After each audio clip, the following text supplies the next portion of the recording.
San Diego County, the fifth largest county, covering 4,200 square miles, with a population over 3 million. In the past 20 years, this county has been providing its citizens with state-of-the-art trauma care. When 911 is called, the county EMS coordinates activities of pre-hospital and trauma care services, and will then triage to one of the 6 trauma centers that are designated to the catchment areas. Coming up are true stories to remind us that a trauma victim's chance of survival truly depends on immediate response. Their experiences will touch our hearts forever. Santana High School, March 5th, 2001. Scott Marshall was standing next to the urinals when he heard loud cracks. He thought someone was throwing firecrackers in the bathroom. I started to turn away to get out of there, and the next thing I knew, I felt something on my back, and I really wasn't sure what it was because it didn't hurt or anything. It felt kind of like someone had shocked me or something. It was like a little zap. Scott saw blood on his hand after rubbing his back. He then came up to the girl that he knew. She just said, "What?" And she took my shirt off. And as soon as she did that, I could see a bruise on my chest. Scott ran to tell the counselor, and he was told to lie down. There was a girl named Jennifer that sat down behind me and just put her arms around me, trying to keep pressure on my back and keep me from bleeding. Within 10 minutes, the Santee Fire Department arrived. The incident command system was immediately established. We called for additional resources and started delegating out assignments in what we call our medical division. The pre-hospital team had located all the victims and transported them to all the trauma centers within 34 minutes after the first unit arrived. The trauma system had been established for a long time, and we had done numerous training. We use it day in and day out on other incidents, and the protocols are all in place. I remember looking at the clock when I got up into the room, and I think it had been less than an hour, and I was already in a hospital room. Well, the dynamics of Santana, there was a lot to think about, and in reality, felt very comfortable that the trauma system could handle it and we could go about the business we needed to do. The past 3 years of my life, I owe in part to the work that they did and the people that allowed them to do the work that they did. I wouldn't be here if it wasn't for them. Andrew Wiggins was at the neighbor's house, playing how most boys do with a BB gun. At one point, a gun was aimed at the ground, and nothing came out. Said it was empty, and then didn't mean to point it at him, and pointed it, and it shot him in the chest, shot him right up here. Andrew passed out and was brought back to the house by the other parents. Minutes later, the paramedics arrived. There was no bleeding there. They thought maybe it just bounced off, or we didn't think it went in. His blood pressure was real low, and that's what concerned them. The trauma team at Children's Hospital was notified, and Andrew was on his way for further diagnosis. He was in shock. He had a low blood pressure and a very rapid heart rate.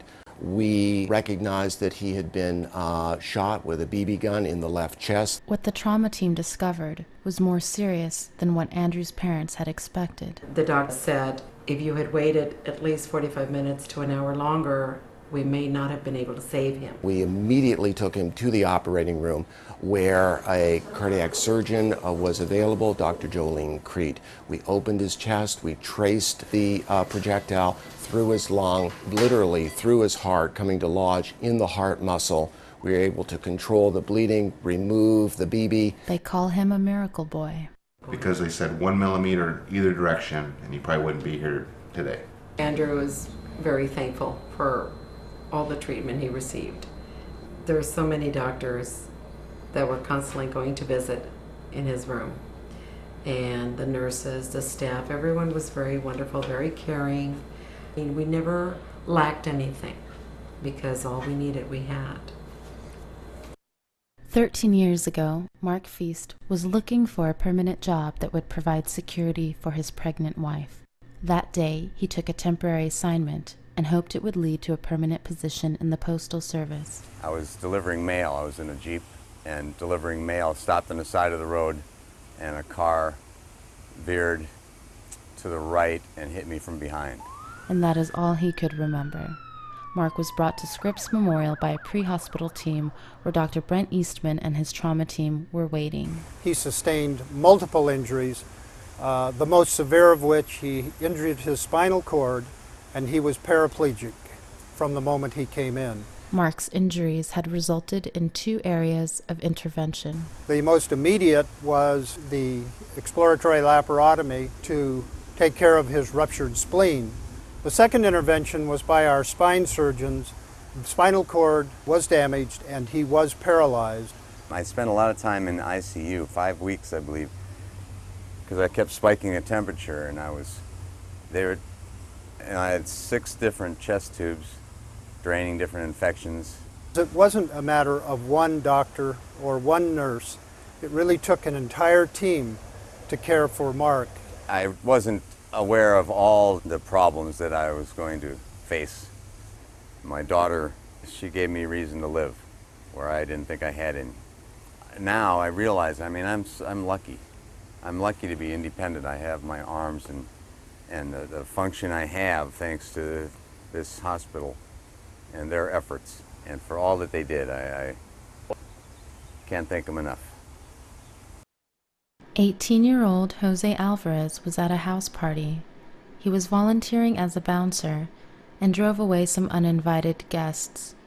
An hour later, they came back, and it was not just for argument. When he shot me the 3 times in my stomach, and then I turned my back and tried to run, and then he shot me in the back, and then I fell to the floor, and then he shot me the rest of the time. His condition was critical. Within 30 minutes, he arrived with a pre-hospital team at the UCSD Trauma Center. Because of the nature of his injuries, we took him emergently to the operating room. We placed chest tubes, we aggressively resuscitated him, and he underwent an exploratory laparotomy so we could identify intra-abdominal injuries and take care of those. He had massive bleeding. That cost him a kidney. We had to resect a portion of his large bowel, a portion of his small bowel, and he had perforations to the stomach. More importantly, he had one of the most devastating injuries in trauma. He had a severe liver laceration. 4 hours after the initial operation, Jose continued to bleed. The team had to make a critical decision and took him back to the operating room. We were able to achieve complete hemostasis of his liver injury, and he was then taken back to the intensive care unit. I had like 6 to 7 surgeries. Jose was fortunate by the fact that San Diego County has an organized trauma system. These patients are transported very quickly to trauma centers. They just threw me into the ambulance. He received the best care possible. They helped me, they helped me survive. Me here still walking, talking to you, well, that's good. That's more than good. In honor of St. Patrick's Day, Ryan McDaniel was invited to have a drink at a local bar with his friends. He tried an Irish beer for the first time. Later, he left the bar feeling a little bit intoxicated, but had made a decision to leave. And upon driving home, I fell asleep at the wheel, and all I can really remember was taking 2 looks and then closing my eyes for the last time, and that was it. He went through a red light and was struck by 2 cars. The paramedics arrived at the scene and took him to Sharp Memorial Hospital. Well, when he came in, he was in severe respiratory distress with grunting type respirations, diminished breath sounds on the left side, and severe obvious chest injury on the left side with obvious broken ribs, just which you can feel on exam. Ryan was in a coma for 2 weeks, and the only thing he can remember is the people that would come in and care for him. They had me hooked up to machines that I didn't even know what they were doing, but they made sure that I stayed alive. That's all that mattered to me at that time. The trauma system and a trauma team bringing all that to bear immediately and having that immediately available makes his chances of survival much greater. It was everything that I probably would expect from a trauma center to, for helping out people. I never really thought about it before, how the team was supposed to react, or, you see things on TV, but that's nothing like real life. The real life is you're going to live or you're going to die. And if these people really want to help you out, they do, and they did. They would make sure that anything I needed was always present. And I thank them, and my parents thank them, and my friends thank them. It was really a bad time, and they made it, so I thank them. Thank you. October 8, 1999. Martha Haldo was on her way to pick up her son from football practice. At the top of the hill, she became sunblind. She veered her vehicle to the right to avoid oncoming traffic and went over a 3-foot-tall boulder. And the axle broke off the car. And then it went into nose-to-heel flips. And that's what I remember. And hanging onto the steering wheel and then calling out, oh God, please help me. Then I don't remember anything after that. When Mercy Air arrived at the scene, Martha had no vital signs. After she received some fluid resuscitation from the pre-hospital team, Martha regained some of her blood pressure. Meanwhile, the Palomar trauma team was waiting to deal with her injuries. She sustained bilateral chest injuries with broken ribs, collapsed lungs, and blood in her chest on both sides. She had ruptured her left diaphragm. She had ruptured her spleen, which had to be later removed. She had ruptured her liver. She had ruptured her urinary bladder. And she had a very severe fracture of her pelvis. Martha was in a coma for 7 weeks in the ICU. The first voice that I heard was a nurse, and she was telling me how beautiful I was, which was really fantastic for me because I had a head injury, and being in this coma so deep, my head hurt so bad, and I thought that my whole face had been ripped up, and that was really comforting.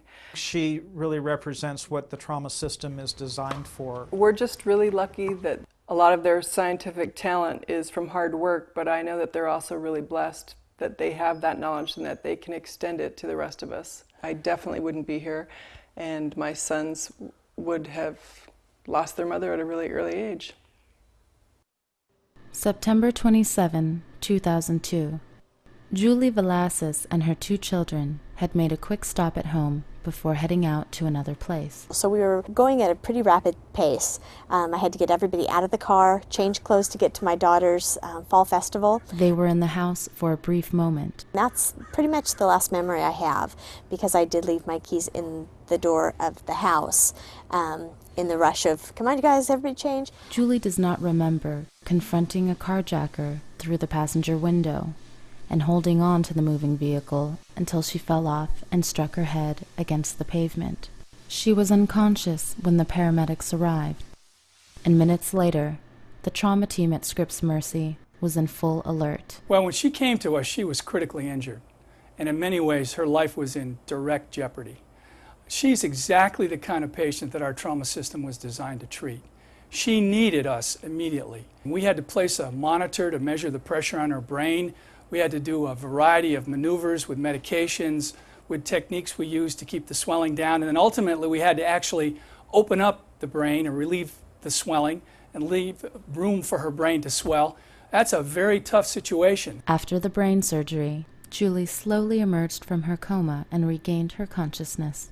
I am so grateful for all that they did for me while I was there, the kindness they showed, but also the expertise that they had, that they actually followed the gift that each of them felt to go into that profession, where they are truly showering people with the gifts that they've been given. And just thank you very, very much.